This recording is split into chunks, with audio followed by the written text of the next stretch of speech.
Seja muito bem-vindo a mais um programa da nossa Escola Bíblica Online aqui da Primeira Igreja Batista de Curitiba. O meu nome é Daniel Schmidt, eu sou obreiro do movimento discipular aqui da nossa igreja e você acompanha aqui o nosso programa Discipulado na Bíblia, um programa onde a gente busca ler a Palavra de Deus e compreender como que nós podemos nos tornar discípulos melhores de Jesus e como também nós podemos nos tornar discípulos uns dos outros aqui nessa terra e imitar a Jesus em tudo aquilo que Ele nos deixou como exemplo a ser seguido. Você sabe que aqui na nossa igreja nós estamos numa campanha de oração, uma campanha anual dos 40 dias. Essa campanha acontece todos os anos aqui na nossa igreja, já faz bastante tempo. E nesse ano, no ano de 2022, nós estamos com o tema Bom é Seguir a Jesus. E você tem acompanhado aqui na nossa escola bíblica como nós podemos viver o discipulado verdadeiro que a Bíblia nos ensina, como o discipulado que Deus quer que nós vivamos uns com os outros, aquele discipulado essencial que a igreja primitiva vivia e que muitos também na história da igreja puderam experimentar e tiveram suas vidas radicalmente transformadas por causa de um princípio tão bom que Deus deixou para nós, que é essa prática discipular. Jesus nos deixou uma missão. Em Mateus 28, de 18 a 20, ele disse: vão por todo mundo e preguem o Evangelho. Façam discípulos de todas as nações. Façam discípulos de todas as nações. Então nós temos uma missão enquanto discípulos de Jesus, enquanto cristãos, de fazer outros discípulos. Uma missão que Ele mesmo nos deu da sua própria boca, com as suas próprias palavras. No momento talvez mais importante da sua vida, que foram as suas últimas palavras aqui no seu ministério nessa terra, foi essa grande comissão que ele nos deixou, né? Então nós estamos estudando essa campanha, e essa campanha ela tem como objetivo também trazer uma nova maneira de enxergar o discipulado como um discipulado relacional, intenso, mútuo, multiplicador, contínuo, não um discipulado que está vinculado a uma graduação, por exemplo, ao batismo, mas como um discipulado essencial, ou seja, um discipulado na sua essência, que envolve caminhar junto com alguém. Envolve vida na vida, não é? Vida em comunidade, vida na missão. É tão especial quando a gente entende essas dimensões do discipulado. E nós estamos na semana 4 desse livro devocional. Toda a campanha nossa aqui, anual, ela tem um livro devocional, escrito aqui pela equipe da nossa igreja. Eu pude ajudar na escrita também desse livro. E nós trouxemos nesse ano para você estudos que giram em torno de viver uma vida discipular e de desenvolver nas nossas próprias vidas o bom. E o que é esse bom? Esse acróstico que nós trouxemos na campanha: Bíblia, oração e missão, BOM. E o bom, ele pode ser vivido através de um momento bom com alguém. E como você faz esse momento bom com alguém? Muitas vezes isso vai acontecer e deve ser espontâneo. Você vai sentar com alguém da igreja, vocês vão estar falando das coisas da vida, mas a nossa vida ela é dinâmica, a nossa vida com Deus ela é transbordante. E sabe o que vai acontecer? Você vai acabar falando sobre a sua vida com Deus, porque isso está dentro do teu coração e está explodindo de você para fora. É assim que é quando a gente vive algo intenso dentro do nosso coração, quando a gente valoriza algo, quando o nosso coração está cheio, sai pela nossa boca. E vai acontecer isso com você quando você estiver sentado com outras pessoas em rodas de conversas, no seu trabalho, em casa, com a família, ou na igreja, você vai poder compartilhar o bom. O que Deus tem falado com você através da Bíblia? O que Deus tem falado com você na sua vida de oração? E o que Jesus tem feito à sua volta? E o que Ele tem usado você para fazer? A missão, né? Como a gente pode se engajar com a missão de Jesus? Então, o B, o O e o M, eles nos mostram uma maneira extremamente saudável de viver a nossa vida cristã. Quando a gente vive uma leitura profunda da palavra de Deus, meditativa, e a gente não enxerga ela apenas como um livro histórico, né? Mas você é capaz de enxergar esse livro bíblico como a palavra de Deus, como a voz de Deus escrita ali para você. Você é capaz de enxergar nela direção para a sua vida, consolo para a sua alma. E foi isso que nós estudamos na semana 3. Nós vimos que era bom ler, viver a Bíblia, né? Então nós pudemos conversar um pouquinho sobre essas implicações que uma leitura profunda da palavra de Deus traz para a nossa vida pessoal com Deus, para a nossa espiritualidade. E a oração, em ter uma vida de oração intensa, íntima. Quando a gente desenvolve essa vida de oração, tudo muda, tudo muda. Você ouve as direções de Deus para você, Ele fala com você através da palavra, mas Ele agora fala com você também com impressões no teu coração. Ele é capaz de transformar o teu interior, e nós ouvimos sobre modelos e dicas, de certa maneira, de orações tão legais que você pode fazer no seu momento a sós, no seu momento secreto com Deus. Nós falamos sobre ser sondado, sobre pedir para que Deus nos quebrante, nos transforme, nos encha e nos use. E tudo isso acontece na esfera de prática da oração. E a missão é a parte transbordante, porque eu e você, a gente não é chamado para viver num monastério cristão. Nós não somos chamados para nos excluirmos do mundo e fugirmos dessa realidade. Se você se lembrar comigo as palavras de Jesus, ele vai dizer assim: eu não peço que vocês sejam tirados do mundo, né? Mas que sejam livrados do mal. Nesse mundo nós vamos ter aflições e problemas, mas é para a gente ter bom ânimo, porque Jesus venceu o mundo. Então Jesus está nos mostrando uma perspectiva onde nós não queremos nos abster dessa realidade, fugir das pessoas e desse mundo, mas nós queremos deixar com que a vida que nós temos com Jesus, a sós, no secreto, onde ninguém vê se a gente é crente, cristão ou não, praticante ou não, naquele momento onde você é verdadeiro, isso transborda de você, isso enche o teu coração e sai pelas tuas palavras, como Jesus colocou, que a boca fala do que o coração está cheio, né? E que aonde está o nosso tesouro, lá está o nosso coração. Se o teu tesouro for a presença de Deus, eu garanto para você que a missão vai acontecer na sua vida. Você vai se engajar automaticamente no que Deus quer fazer à sua volta. Você não vai conseguir estar em ambientes sem se perguntar o que Deus quer de você ali naquele ambiente, sem tentar ouvir as impressões do Espírito no teu coração.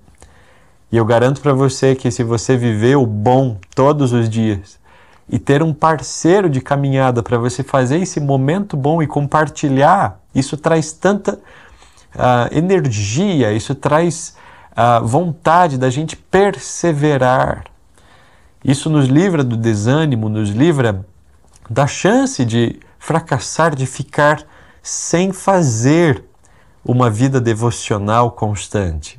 Quando a gente tem um parceiro de caminhada, alguém com quem a gente pode conversar e trocar experiências, testemunhos, e muitas vezes é só ouvir o que o outro tem para dizer, e é esse que é um momento bom. Eu garanto para você que se você fizer isso, sua vida vai ser profundamente transformada. E é isso que a gente está falando na nossa campanha anual. Nós estamos falando sobre Bíblia, oração e missão. Bom é seguir a Jesus. Então eu quero hoje conversar com você sobre a semana 4. A semana 4, porque nós lemos e refletimos sobre bom é ser como Jesus. Bom é ser como Jesus. E nós colocamos aqui na parte introdutória dessa semana o que está escrito em 1 Coríntios 11:1.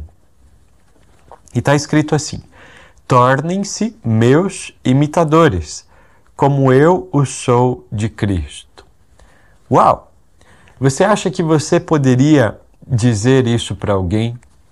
Tornem-se meus imitadores, como eu sou de Cristo. Quando Paulo disse isso nessa carta à igreja de Corinto, o que vem na sua mente quando ele fala essas palavras? Talvez nós pensemos, puxa, mas Paulo era alguém muito distante de mim e de você, é muito distante de todos nós, né? Porque Paulo foi um grande apóstolo. Mas sabe, o próprio Paulo diz que ele era o maior dos pecadores.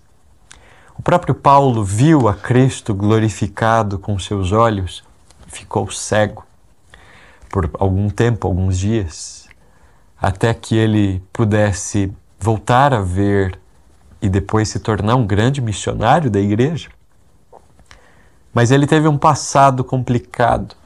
Ele carregou sangue na mão de pessoas inocentes que ele matou e perseguiu justamente, não por crimes, mas porque seguiam a Jesus, ao Deus verdadeiro. E Paulo, ele tem esse passado, e não só esse passado, mas ele afirma para nós que ele é um homem pecador.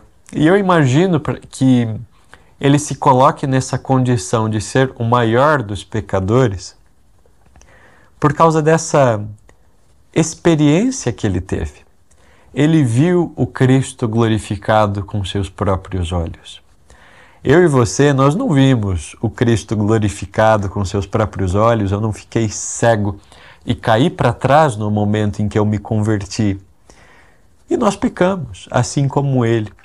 Mas ele teve uma experiência tão marcante e forte que eu imagino que nos próximos anos de vida que ele teve, ele não conseguia entender como ele podia continuar pecando, ainda que fosse o menor dos deslizes, sendo que ele viu a imagem do Deus Cristo glorificado na sua frente.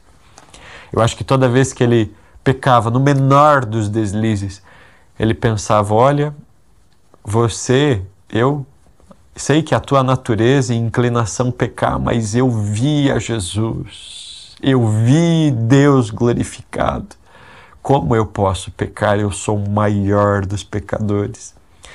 Então, quando eu penso em Paulo, eu penso em alguém quebrantado.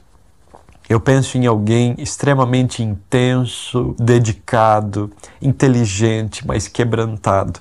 Alguém que conhece o seu passado, sabe das suas experiências, mas ao mesmo tempo alguém que tem tanta convicção do perdão de Deus, do sangue que Jesus derramou sobre ele, lavou a culpa dele e a condenação dele embora, que ele consegue chegar para alguém e dizer, me imite, mesmo com o passado complicado dele, mesmo com os pecados rotineiros que ele caía. A Bíblia nos narra algumas brigas que existiam, né? Alguns desentendimentos entre os próprios apóstolos, questões difíceis de se entender. Homens de Deus, homens humanos, como eu e você, sujeitos a pecar, cair, a serem tentados. Todos necessitados de salvação. Todos eles. Então, mesmo assim, ele pode pedir para que outros o imitem, porque ele imita a Cristo. Talvez hoje você tenha dificuldade de pedir para que alguém te imite, porque você enxerga em você tantas diferenças de Jesus.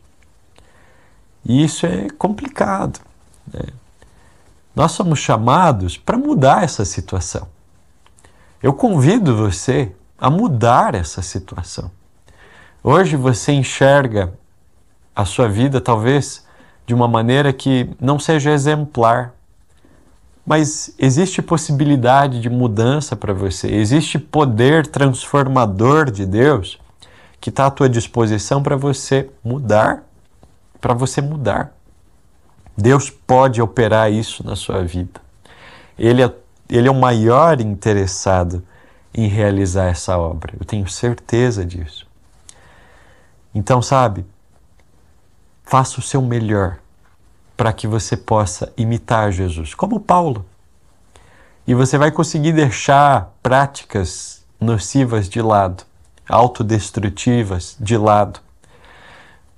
Você vai ver que gastando tempo no bom, na Bíblia e na oração, ficando nessa presença e ouvindo, lendo, você vai começar a perceber cada vez mais quem você é, os teus impulsos, as tuas tentações. Mas você também vai começar a ser transformado.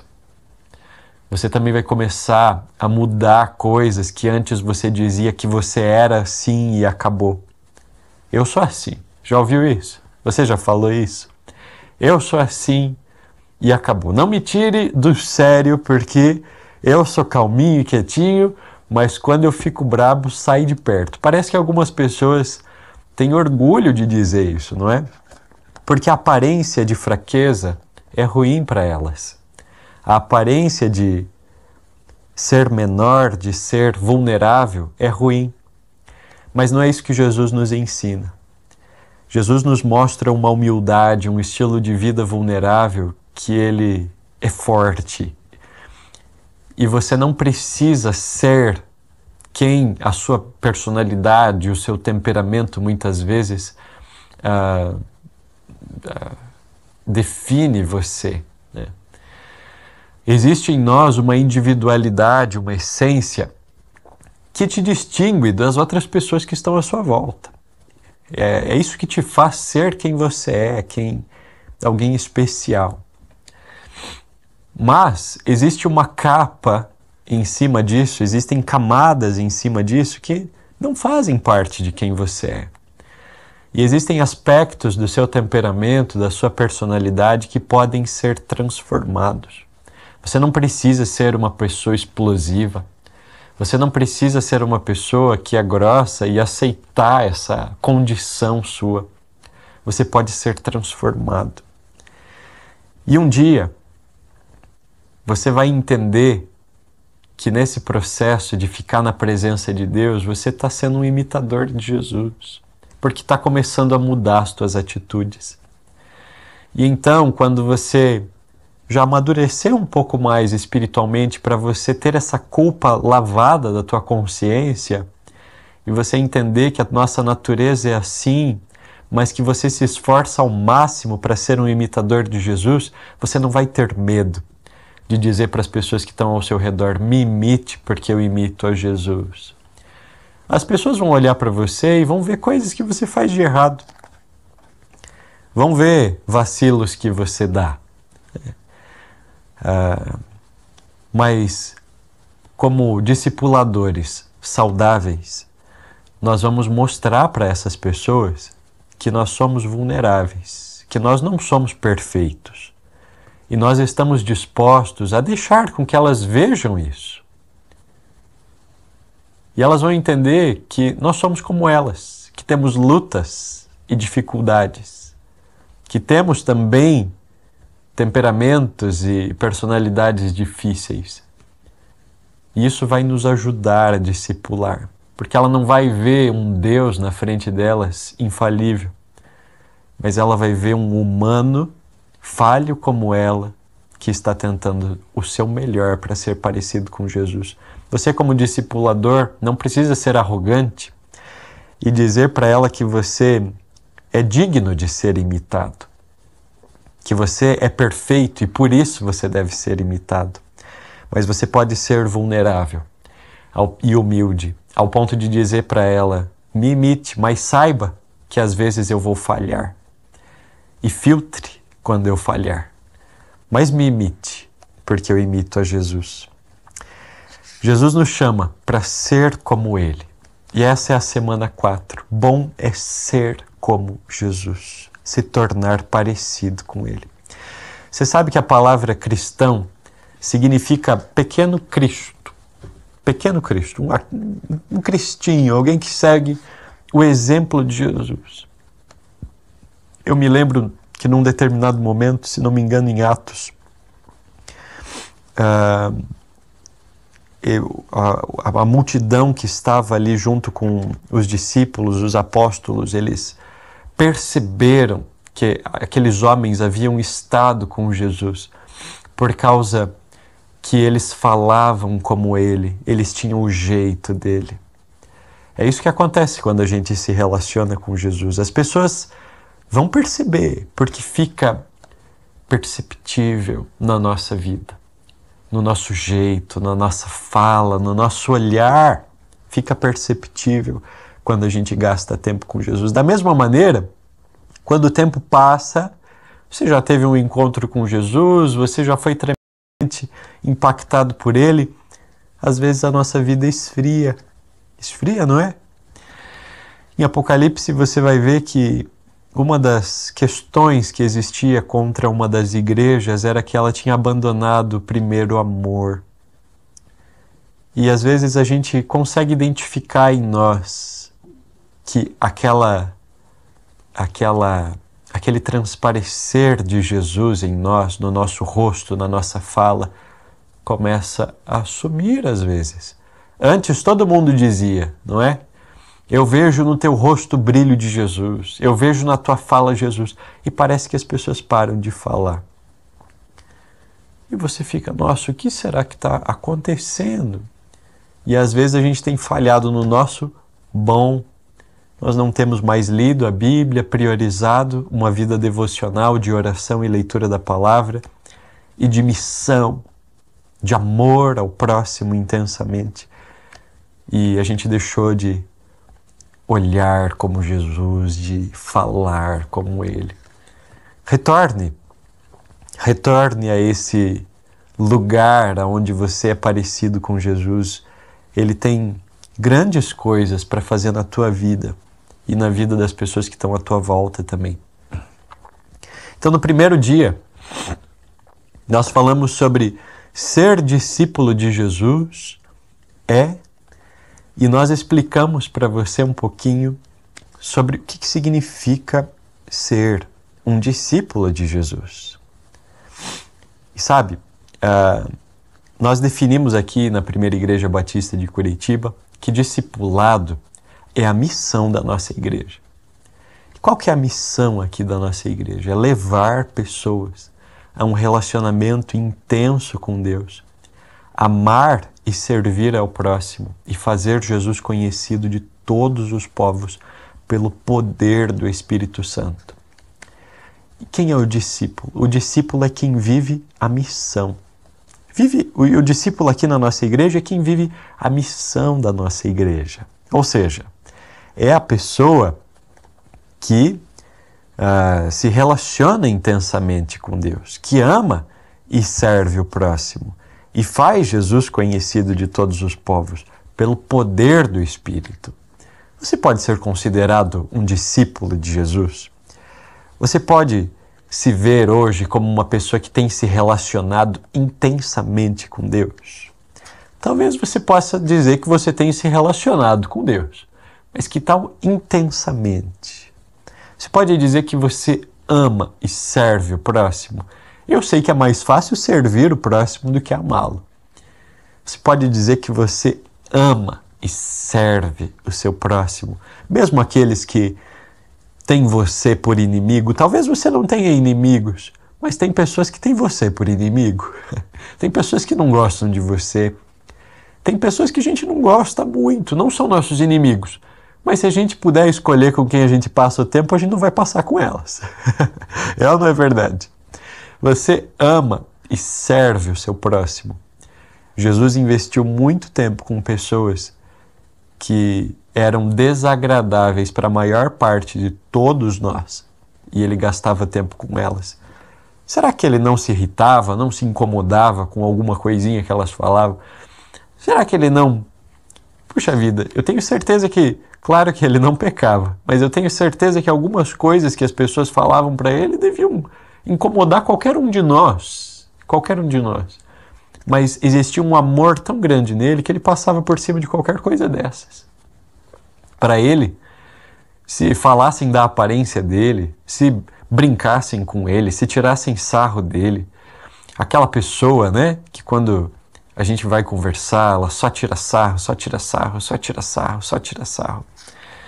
Não dá para ter uma conversa profunda com ela. Eu tenho certeza que Jesus encontrou com pessoas assim. Às vezes a gente pensa, puxa, será que vale a pena falar de Jesus, servir a essa pessoa que está bêbada? Eu tenho certeza que Jesus encontrou com muitos bêbados no caminho dele. Jesus se encontrou com muitos endemoniados que ele expulsou os demônios, com muitas pessoas doentes, com muitas pessoas de todas as situações, prostitutas, ladrões, hipócritas, todos eles. E ele tinha um amor e um serviço intenso por cada um deles. E o discípulo é aquela pessoa que faz Jesus conhecido de todos os povos. Ah, esse eu não faço, porque eu não viajo. Eu não viajo muito para outros lugares, né?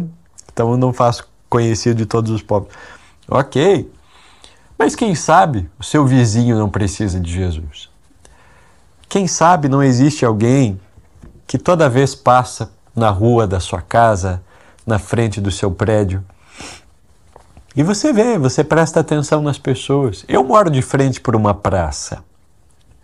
E essa praça tem sempre muitas pessoas vulneráveis, de vulnerabilidade social.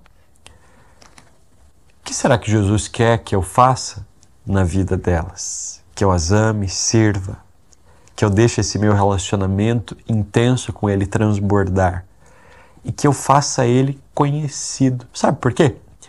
Porque só amar e servir as pessoas não é a nossa missão e o nosso propósito. Nós queremos fazer Jesus conhecido. Nós queremos que elas vejam que o amor que nós temos por ela e a atitude de servidão que nós temos por elas derivam de Jesus, derivam de uma missão de fazê-lo conhecido. Derivam de chegar para ela e dizer, sabe por que eu te amo e sirvo você? Sabe por que eu deixo a minha casa, venho aqui e me importo com você? É porque Jesus fez e faria isso e Ele quer que eu faça isso por você. Esses dias eu encontrei duas meninas bem pequenas, crianças, e elas estavam na rua pedindo dinheiro ou algo para comer. E eu não tinha realmente dinheiro, eu só tinha um cartão de crédito. E eu falei isso para elas.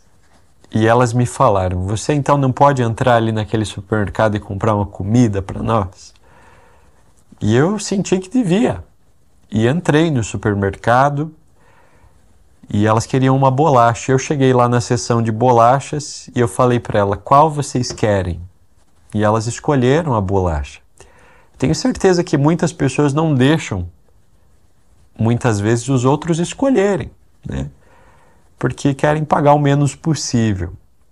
E eu não tenho esse hábito de ajudar tanto as pessoas em vulnerabilidade dessa maneira.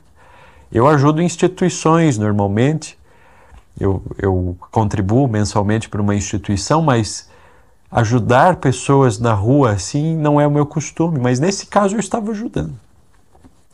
Então por que não, uma vez na vida, deixar a pessoa escolher aquilo que ela quer? Talvez ela nunca entrou num supermercado e escolheu aquilo que ela quer. E elas puderam escolher a bolacha que elas queriam. Elas falaram, você compra um iogurte também para a gente tomar? Eu falei, compro, escolhe o iogurte que você quer. E elas compraram o iogurte que elas queriam. No final, deu R$20. Deu R$20. Um dinheiro que para mim não iria fazer falta, mas para elas significou muito. E elas puderam sair dali. E antes delas saírem, eu falei para elas, eu só quero que vocês se lembrem de uma coisa. Foi Jesus que deu isso para vocês. Ele ama vocês, se importa com vocês. E elas foram embora. Não adianta eu só ajudá-las se eu não falar que foi Jesus que fez isso por elas. Então, É tão bonito quando a gente vive a missão também. E esse é o discípulo de Deus. Esse é o discípulo de Jesus verdadeiro, né? E no fim desse dia nós tivemos uma pergunta, né? Você está vivendo a sua missão como discípulo de Jesus ligado a uma igreja local? Jesus não nos chamou para irmos sozinhos nas praças, nas ruas e conquistarmos as pessoas. Ele enviou de 2 em 2, ele criou um grupo de discípulos, ele instituiu uma igreja, uma família. O próprio apóstolo Paulo, quando ia, levava com ele outros, né? Se comunicava através das cartas com outros da igreja. E nós temos que ser assim também, família de Deus. Pessoas que trabalham em conjunto, juntas, e fazem a diferença. Nós não devemos ser individualistas, porque não há espaço para isso dentro do reino de Deus. No dia 2, nós conversamos sobre vertical e horizontal, e é um título bastante curioso. O que será que isso quer dizer, não é? E nós trouxemos uma imagem para você de 2 eixos. 2 eixos. Imagine uma cruz, um mais, né? Um símbolo de um mais. E nesses 2 eixos existe um eixo vertical, uma linha, uma coluna vertical e uma linha horizontal. E sabe, esse eixo vertical, essa coluna, ela representa o discipulado que Deus faz conosco. E essa linha horizontal, ela representa o discipulado que nós, enquanto igreja, fazemos uns com os outros. Enquanto nós somos discipulados pelo Espírito de Deus, nós podemos nos lembrar de uma maneira muito fácil os 3 Es: eu, o Espírito e as Escrituras. E quando nós lemos as Escrituras Sagradas e nós nos relacionamos com o Espírito Santo ali nessa leitura, nessa meditação, está acontecendo esses 3 Es ali. Você está envolvido num processo de meditação das Escrituras, onde o Espírito de Deus está ali trabalhando no teu coração, te convencendo, te ajudando a compreendê-la. E nesse momento acontece um discipulado com você, porque nesse momento o Espírito Santo começa a ministrar coisas, começa a te mostrar como é ser parecido com Ele, com Jesus. E você começa a perceber e se arrepender de algumas coisas, algumas atitudes que você tem tido, e outras coisas ele vai mostrar para você: puxa, você tem acertado nisso que você está fazendo. Isso deve ser exaltado. Eu quero dizer para você que você está fazendo um bom trabalho. Agora cuide para que você não caia, mas continue nesses aspectos. Parece que às vezes algumas pessoas, quando se relacionam com o Espírito, elas só enxergam o que ele tem para dizer de ruim, mas ele tem muita coisa para dizer para você que você está fazendo de certo, em que você está sendo bem sucedido em imitar Jesus, e você precisa afinar os teus ouvidos em ouvir isso dele, que ele quer falar para você. Mas ele também quer mostrar, não dá para ouvir só o que ele tem a dizer de bom. Ele também quer mostrar para você as coisas que você precisa melhorar. E quando nós ouvimos e compreendemos nas Escrituras a vontade de Deus, existe esse discipulado gostoso de Deus nas nossas vidas. E o discipulado horizontal é aquele que a gente experimenta no contexto da nossa igreja local, da nossa comunidade de fé. E esse discipulado horizontal, ele não tem a ver com um programa. Por exemplo, um programa de ensino. Não tem a ver com isso. Esse discipulado horizontal, ele acontece de uma maneira natural, ele é informal. A gente formaliza aqui na nossa igreja para a gente conseguir ajudar todos a conseguirem se encaixar uns com os outros, a ninguém ficar sozinho. Por isso a gente precisa formalizar e se organizar, né? Senão vão ter pessoas que estão sozinhas querendo conexão, você chega lá com alguém que você acha que vai dar certo e aquela pessoa já está acompanhando outra, já está sobrecarregada, e você fica, puxa, Eu não consigo conectar essa pessoa com ninguém porque todo mundo que eu procuro já está caminhando. Isso é uma falta de organização.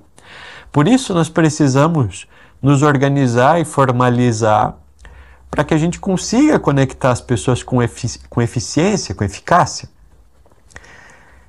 Mas, em essência, esse discipulado horizontal, ele é espontâneo, ele é natural, ele é informal.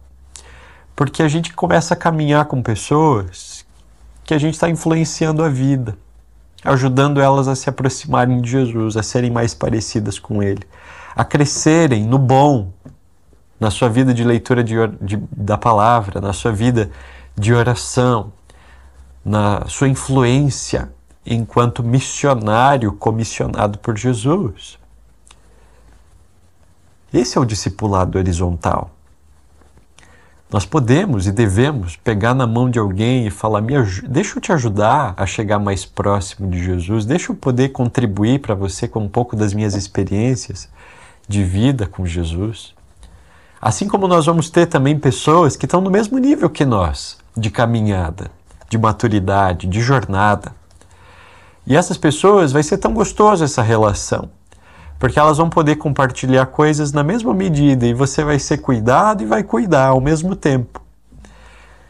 E a gente tem um parceiro, um amigo, e você também precisa de alguém que esteja acima de você, alguém que já tenha andado mais longe para poder te puxar para cima. Então é bom ter essas 3 pessoas, ter alguém que você está ajudando, ter alguém que está no mesmo nível de caminhada que você e ter alguém que está acima de você para te ajudar a ir mais longe, te impulsionar e você não estagnar nesse processo, não ficar parado, né? E no fim desse dia nós perguntamos para você como é que está esse discipulado vertical na sua vida, o discipulado que Deus faz com você, como é que está isso, né? Você tem dedicado tempo para isso, na presença de Deus, desenvolvido esse hábito devocional? E depois nós perguntamos, como é que está o teu discipulado horizontal? Como é que está essa questão para você? Né? Você tem conseguido se encontrar com um parceiro de caminhada? Talvez você não tenha os 3. Muitas vezes a nossa vida é corrida, né? Para nós termos esses tempos, para termos 3 pessoas, ou às vezes não temos acesso, não sabemos com quem, né? Por isso eu quero até fazer um destaque para você aqui. Nós temos um link aqui na nossa igreja, que se chama pibcuritiba.org.br/Jesus. Ele vai aparecer para você aqui na tela. E esse link que está aparecendo para ti é um link que nós usamos para conectar pessoas com discipuladores, com pessoas que querem dar seus primeiros passos na fé. Então, se hoje você quer caminhar com alguém e você não caminha, acesse esse link. Acesse esse link que apareceu na tela, leia esse QR Code, aponta a sua câmera ali, que nós vamos ajudar você a encontrar alguém, se você não tem encontrado. Porque você não pode andar sozinho. Jesus disse, quando um cai, né, se ele está sozinho, quem é que vai levantar? Né? Mas se 2 caminham juntos, se um cai, o outro levanta, ajuda ele a levantar. Tem que ser assim. Então você precisa caminhar com alguém. Você precisa caminhar com alguém.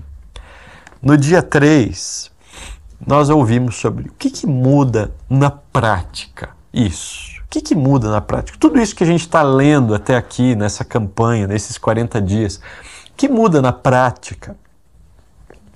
E a gente começa com uma ilustração tão legal para você, né? Falando que na escola, muitas vezes, a gente ouve sobre temas que são bem complexos e bastante interessantes. A gente escuta sobre matemática, física, química, né? E você lê, você estuda na escola sobre logaritmos, sobre tantas outras questões que existem lá, né? No nosso ensino médio, no nosso terceirão. E às vezes, muitas vezes, eu já tive muitos amigos assim que se perguntaram, e eu mesmo, né? Puxa vida, não sei se você já não se perguntou, mas com certeza passou pelas nossas cabeças o que isso tem a ver comigo. O que eu vou usar? Para que eu vou usar isso que eu estou estudando aqui? Né?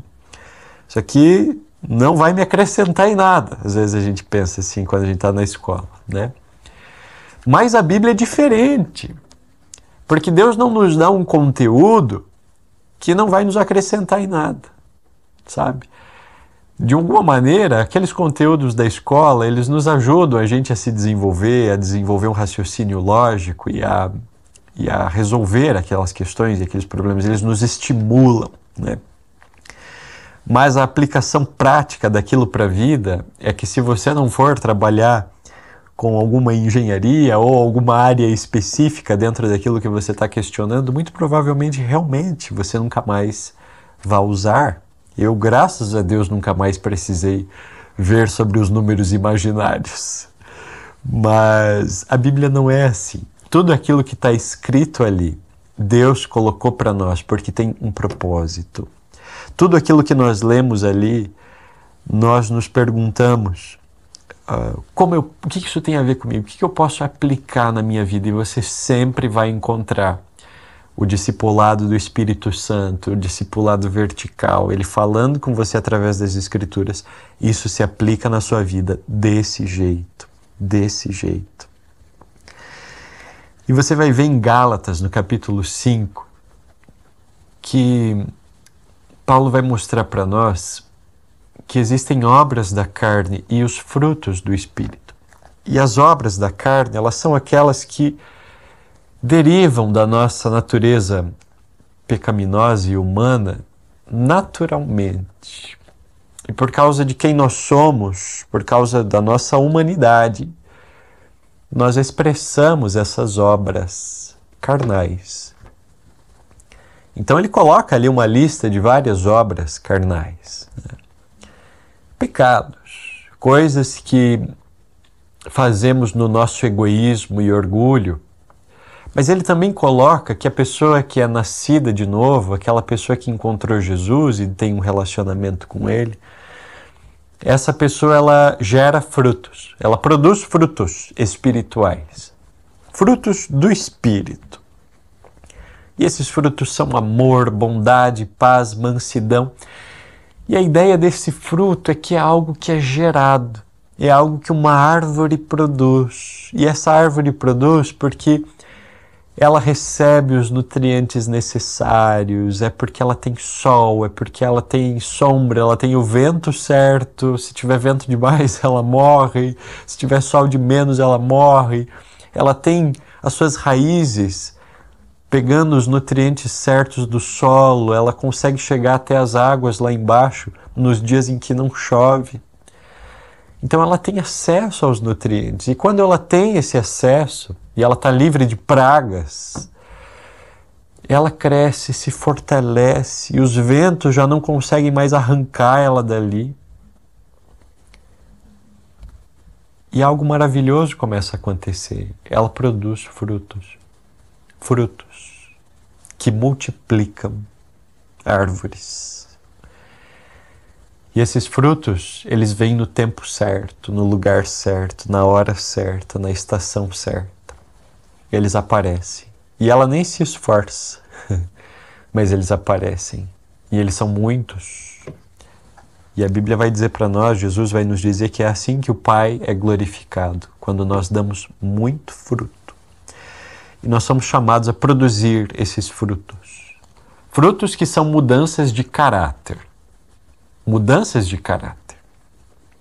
Mudanças de comportamento. E frutos que são frutos que derivam da missão. Da missão. Alcance de vidas, transformação de vidas. E eu e você temos que parar nesse momento e pensar que obras da carne que têm que ser substituídas por frutos do Espírito. Pense sobre isso. No dia 4, nós falamos um pouquinho sobre o nosso maior exemplo, que é Jesus, né? E Efésios 4:13 diz assim: desse modo, todos nós nos chegaremos a ser um na nossa fé e no nosso conhecimento do Filho de Deus. E assim seremos pessoas maduras e alcançaremos a altura espiritual de Cristo. E em 2 Pedro 1:3 diz: o poder de Deus nos tem dado tudo o que precisamos para viver uma vida que agrada a Ele, por meio do conhecimento que tem dado àquele que nos chamou, para tomar parte da sua própria glória e bondade.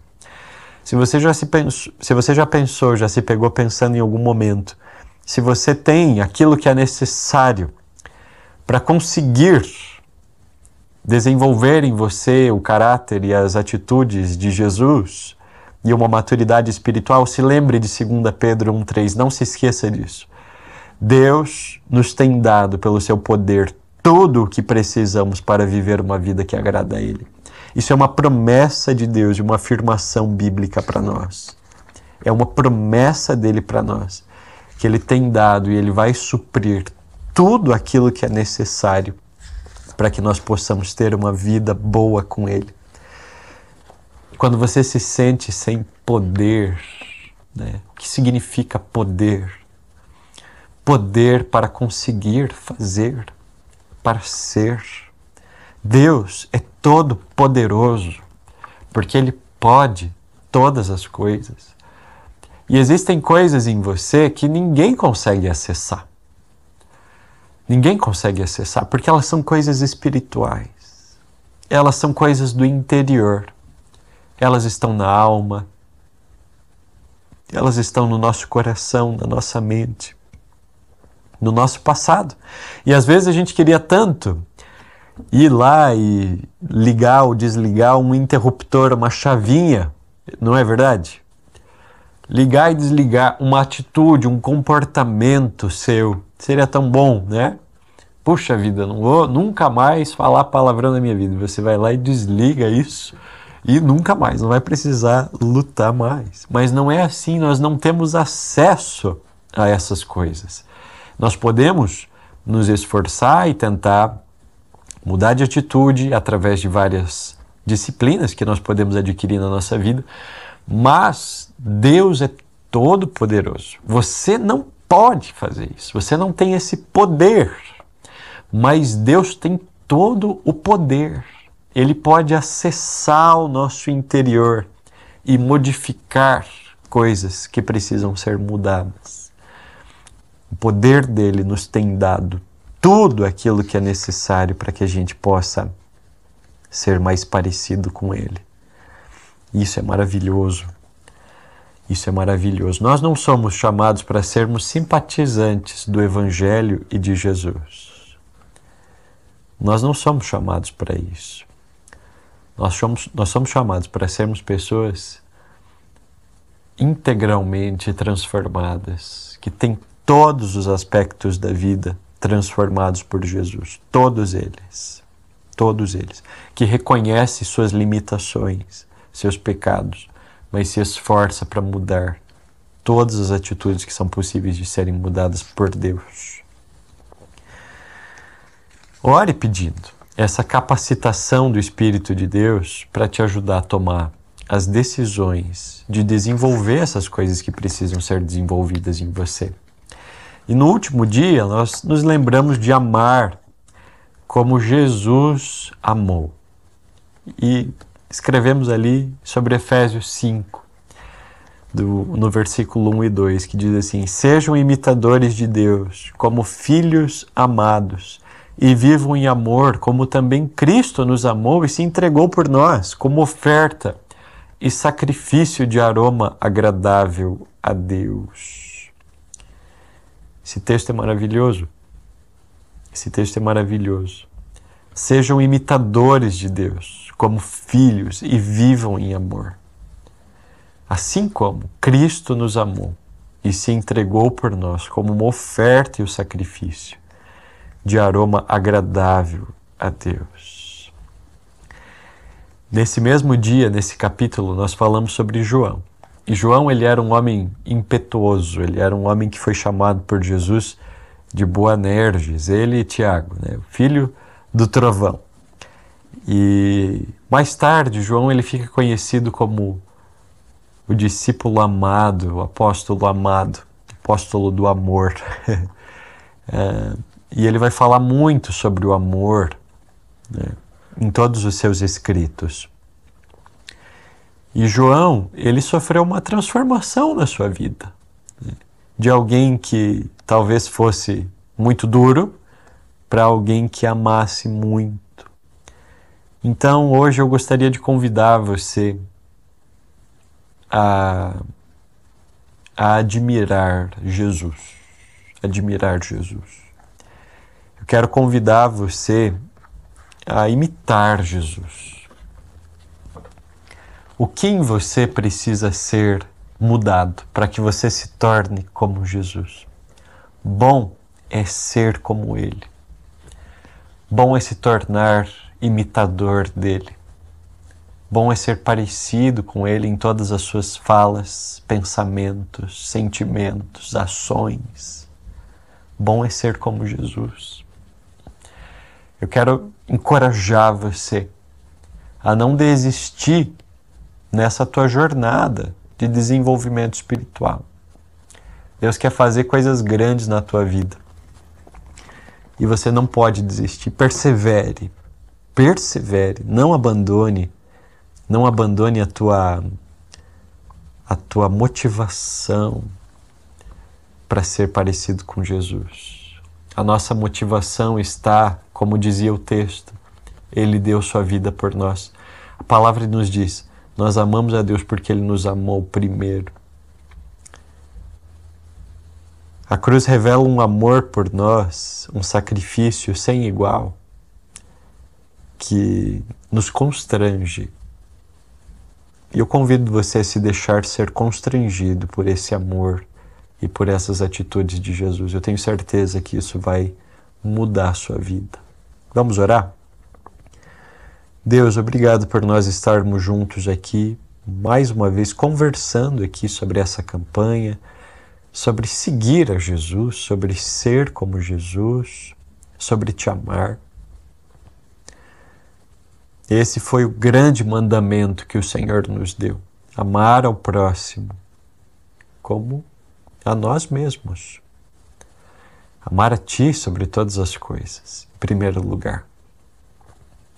Nós precisamos amar uns aos outros, Senhor. Nós precisamos amar o nosso próximo. Nos ajuda, Pai, a desenvolvermos esse amor dentro de nós. A termos uma atitude tão genuína e sincera de servos vulneráveis, fracos, falhos, mas sincera, de pessoas que buscam a Tua face, se sacrificam em coisas que entendem que têm que ser sacrificadas nesse caminho, porque o mais importante é atingir esse alvo, Senhor, esse objetivo de fazer o Senhor glorificado, conhecido de todos os povos, no poder do Teu Espírito.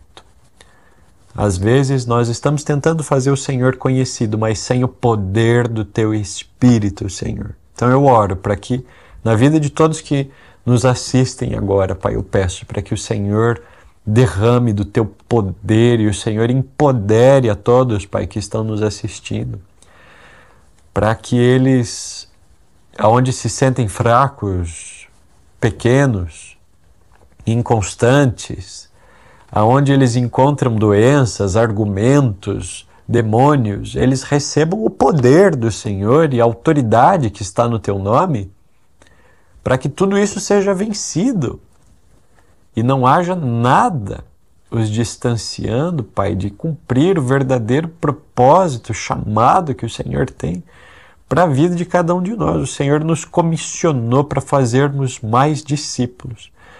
O Senhor nos chamou para ser pescador de gente.